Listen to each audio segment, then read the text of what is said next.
একদিন গভীর জঙ্গলে বাঘ গর্জন করতে করতে হাঁটছিল। সে বলল, এই জঙ্গলে আসল রাজা আমি, দাঁত নখ থাকলে আর কিছু লাগে না। শেয়াল পাশেই দাঁড়িয়ে হেসে বলল, বাঘ ভাই, শুধু দাঁত নখ দিয়ে সব কিছু হয় না, এখন তো সবাই টিকে থাকে বুদ্ধি দিয়ে। তুমি অহংকার করলে একদিন বিপদে পড়বে। বাঘ হেসে উঠল, হা হা হা, আমি বাঘ, আমাকে কে হারাবে? তখন হাতি এসে ধীরে বলল, বাঘ ভাই, শক্তি ভালো জিনিস, কিন্তু যদি অন্যায় পথে ব্যবহার করো তাহলে সেটা তোমাকেই ধ্বংস করবে। কাছেই কচ্ছপ মুখ তুলল আর বলল, শক্তি ক্ষণস্থায়ী, কিন্তু বুদ্ধি আর সততা চিরস্থায়ী। মানুষের দুনিয়ায়ও দেখো, যে চোর আর দুর্নীতিবাজ শক্তিশালী হলেও শেষ পর্যন্ত টেকে না। শেয়াল আবার বলল, বাঘ ভাই, তুমি যদি সত্যিকারের রাজা হতে চাও তাহলে ভয় দেখিয়ে নয়, ন্যায় আর ভালোবাসা দিয়েই সবার মন জয় করতে হবে। শেয়াল হেসে বলল, বাঘ ভাই, দাঁড়াও, তোমাকে আমি একটা গল্প শোনাই। মধুপুর বনের এক বাঘের কাহিনী। সেও প্রথমে ভেবেছিল শক্তিই সবকিছু, দাঁত আর নখ থাকলেই সে সবার উপরে। সে ছোট প্রাণীদের ভয় দেখাতো, হরিণকে অকারণে তাড়া করত, আর জঙ্গলে সবাই তাকে ভয় পেত, কিন্তু কেউ তাকে ভালোবাসত না। একদিন বনের ভেতর ভয়ানক খরা দেখা দিল।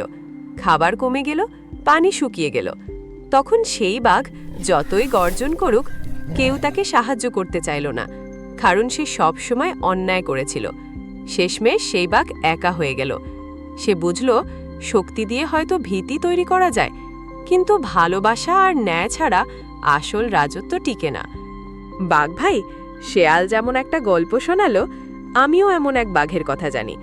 সে ছিল আফ্রিকার মহাজঙ্গলে। এই বাঘটা কিন্তু একেবারে আলাদা ছিল। সে কখনো অহংকার করত না, ছোট প্রাণীদের ভয় দেখাতো না, বরং সে সবাইকে নিজের ভাই মনে করত।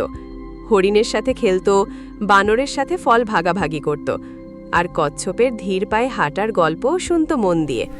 সবাই তাকে ভালোবাসত, সম্মান করত। কিন্তু একদিন সেই জঙ্গলে ভয়ঙ্কর বিপদ এলো। দূরদেশ থেকে শিকারীরা এলো বন্দুক নিয়ে। বাঘটা ধরা পড়ে গেল জালে, একেবারে ফাঁদে আটকা।